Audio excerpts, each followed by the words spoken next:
This may be the only video you will ever need on the mirror principle. I am not here to give you surface-level positive thinking tricks. What I will share today comes from my direct lived experience and through meditation, through burnout at work, through relationships, and through the beliefs that quietly ruled my life until I learned to see them. And I can tell you this: once you understand this principle, your life will never look the same, because the mirror principle explains why the same problems keep following you, no matter how many times you switch jobs, move cities, or change partners. And more importantly, it shows you how to finally break free. By the end of this video, I will also share 5 soul keys, practical steps that can help unlock your inner potential and shift the reflection you are seeing in life. These are not abstract theories. They are tools that transformed my own journey, and they can do the same for you. So listen closely, because once this clicks, you will never see reality the same way again. Have you ever noticed that no matter how much you change your surroundings, the same old frustrations keep showing up? You change jobs only to feel that familiar irritation creeping back. You shift relationships, yet arguments follow the same pattern. Maybe you even move to a new city, thinking a fresh start will change everything, yet the same restlessness follows you inside. It feels like life is running on repeat, like there is this invisible thread tying your experiences together, no matter how different life looks on the surface. At first, you might think it is just bad luck, coincidence, or just how life is. But what if these patterns were not random at all? What if they were trying to tell you something you have been avoiding looking at? I lived this cycle myself. For years, I thought life was just hard, unpredictable, even unfair. I tried everything to fix the outside, changing environments, chasing goals, working harder, trying to get it right. But no matter what I did, the same emotional loops, restlessness, frustration, subtle anxiety, kept showing up. At first, it felt hopeless. But slowly I began to realize a deeper truth. Reality was not against me. It was mirroring me. It was reflecting back exactly what I was carrying inside. And that is the mirror principle. At its heart, it is simple. Life is a mirror. Life reflects you back to you, except this mirror does not reflect your external appearance. It reflects your inner frequency, the emotional tones, beliefs, and habits you hold, often the ones you are not even aware of.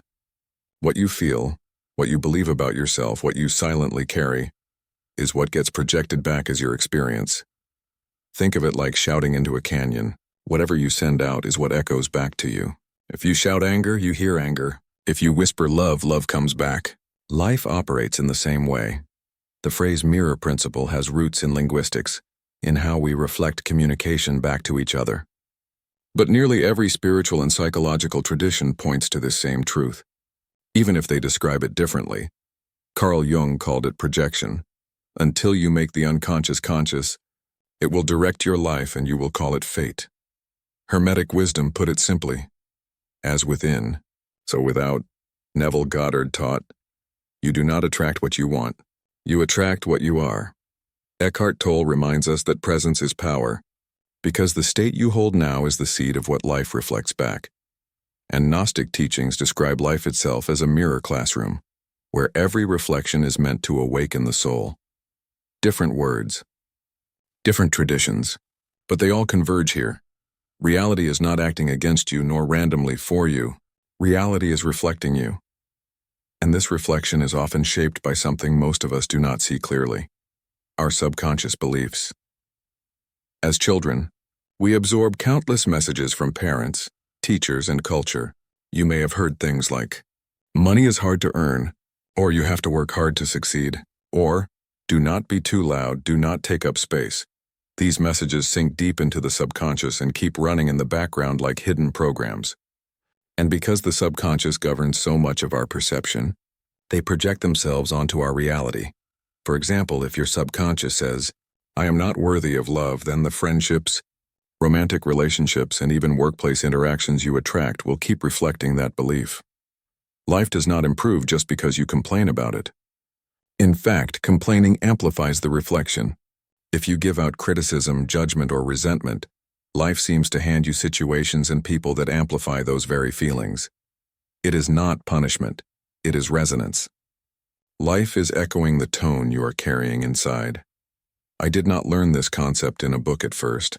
I stumbled into it through meditation, When I first sat down to meditate, it felt pointless. My mind was a storm of random thoughts. I doubted myself. Am I doing it wrong? Maybe meditation just is not for me. But later I realized that the simple act of noticing those thoughts was already a breakthrough. They had always been there, I just had not been aware of them. This was my first glimpse of the mirror principle in action. My restless thoughts were not separate from my restless life. They were the seed, and life was faithfully mirroring them back. Over time, I began to notice something profound. My subconscious scripts, beliefs like I am not worthy, or I have to work harder than everyone else, were showing up everywhere in my outer world. The workplace, relationships, even random misunderstandings. Life was not punishing me. It was mirroring me. One of the clearest examples was what I call the workaholic trap. I grew up believing deeply that only hard work leads to success. This was ingrained in me as a child. I remember nights in grade school, staying up until 4 a.m. to memorize music scores. Even at 9 years old, I believed that if I did not push myself to the edge, I would not be recognized. That belief drove me through school, through university, and into my career. I said yes to every task. I worked overtime for free. I helped colleagues with their projects on top of my own. On the surface, everything looked perfect. My boss praised my dedication. My colleagues admired my work ethic. From the outside, it seemed like I was thriving, but inside, I was exhausted, burned out, constantly at my limit, and worst of all, I felt like I could not stop. If I rested, I would fall behind. Finally, I had to ask myself, why am I still unhappy even after landing my dream job? The answer was painful but liberating. What I truly craved was not the work. It was the validation. My subconscious was whispering, I am not worthy. And so, no matter how much recognition I got, I could not stop chasing more. The mirror of life kept faithfully reflecting that belief until I finally collapsed, forcing me to stop. This is how the mirror principle works. The hidden belief, I am not worthy, was quietly running my entire life. And it might be running yours too. The same principle shows up in love. If you keep attracting unfaithful or unreliable partners, it is not random. If you find yourself stuck in toxic relationships, repeating the same cycle, it is not punishment. The very act of staying in those relationships reveals a subconscious belief at work. I do not deserve love. Or if I leave, I will be alone forever. These beliefs create a magnetic field that pulls in partners who mirror them. Until you heal the root, the cycle repeats, and here is the key. Boundaries are self-worth in action. When you say no to what does not align with your value, you are telling the mirror of life, this is how I allow myself to be treated. That is when the reflection changes. The mirror does not punish or reward. It simply reflects. Ignore the reflection and the patterns grow louder. Notice the reflection, and you begin to shift the source. This is why your life does not change by forcing the outside. It changes by shifting what you project within. Anyone can feel gratitude or peace for a moment. But the mirror does not reflect your passing moods, no, it reflects your dominant state. Think of it like tuning a radio. If you keep flipping stations, you will only hear static. But when you lock onto one station and stay there, the music comes through clearly. In the same way, holding a frequency, worth, gratitude, love, stillness. Long enough is what allows life to reflect it back consistently. Most people live in what I call direct creation. They see the reflection first, then scramble to fix it. If they see lack, they work harder for money. If they see rejection, they chase approval. If they see conflict, they bend over backwards to keep peace. But here is the problem. The mirror only reflects what has already been projected. By reacting to the reflection, you are working with yesterday's energy. You are rearranging shadows. That is why the cycle repeats. Reverse creation is different. It asks you to begin with the vision of who you want to become, and live from that inner identity now. You become first, and then you see. Instead of saying, once life proves it, then I will believe, you declare, I believe first. And then life will echo it back. Now, I know what you might be thinking, this sounds powerful in theory. But how do I actually live this out? How do I stop falling back into old habits and really anchor this in daily life? That is why I want you to listen closely here. Because what I am about to share is not just more concepts, it is the 5 soul keys. Think of them as the practical handles on the door. The roadmap shows you where you are going, but these keys are what actually unlock the transformation. If you take nothing else from this episode, take these 5 soul keys. They are how you move from understanding the mirror principle to actually living it.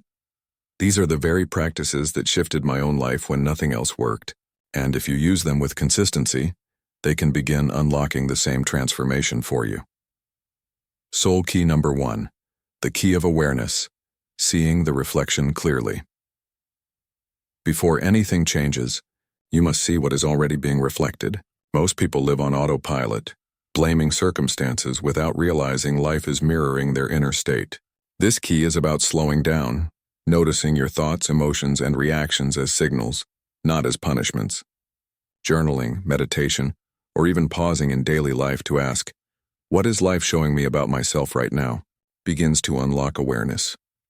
Throughout the day, if you notice you need a reset in your vibration, try to pause and close your eyes, take 3 deep breaths, and choose the state you want to hold, be it peace, gratitude, or worthiness. Even 60 seconds can shift the reflection. Soul key number 2, the key of self-validation, reclaiming your inner authority. If you rely on the mirror for validation, you will always feel powerless. This key is about becoming your own source of recognition.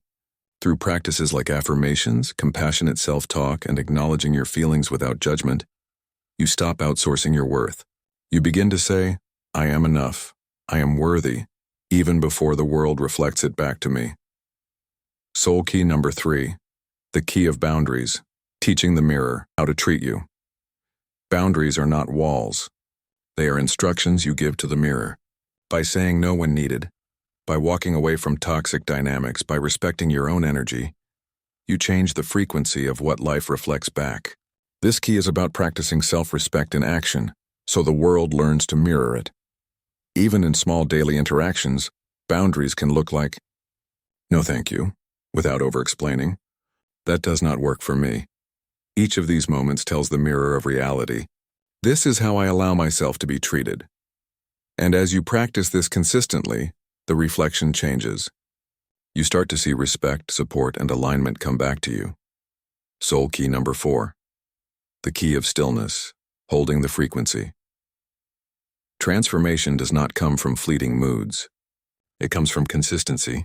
Stillness is what allows your inner frequency to stabilize long enough for life to catch up. This does not mean doing nothing.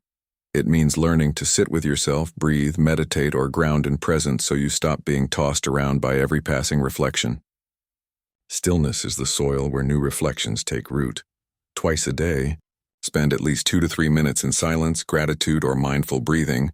Continue to gradually increase the time spent in stillness until one day you realize that you are the stillness. Soul key number 5, the key of confirmation, anchoring the new identity. Here is where the shift becomes real. The mirror reflects slowly, often with delay. So when life gives you even a small confirmation of your new frequency, someone treats you with respect, an opportunity opens, a moment of peace arrives, you don't dismiss it. You acknowledge it. You celebrate it. You document it in your journal. You say, "Yes, this is the new me being mirrored back." This reinforcement anchors your inner state until it becomes your new reality. These 5 soul keys are not abstract. They are lived, practical ways to embody the mirror principle. When I began applying them, the patterns that had haunted me for years started to break. I no longer chased validation. I no longer stayed stuck in cycles of exhaustion. I began to live as someone who was already whole. And the mirror of life finally caught up. If you want to change your life, you must first become that person inside. Confidence is not about acting confident. Love is not about chasing love. Success is not about grinding harder. It is about cultivating the inner state first, then watching as life mirrors it back naturally. Transformation does not happen overnight. It happens through the compounding power of inner alignment, practiced daily. And when you finally understand this, everything shifts. Once you stop blaming the world and begin shifting your inner state, you reclaim your power. You are no longer a victim of circumstance. You remember you have always been the author of your story, a sovereign being whole and free. So here is my invitation. Let your soul guide the way and let the world be your mirror. Unlock the door before you and step fully into life, like a new level has just opened. If this video resonated with you, do not forget to like, subscribe, and share it with a friend who keeps running into the same struggles. See you next time.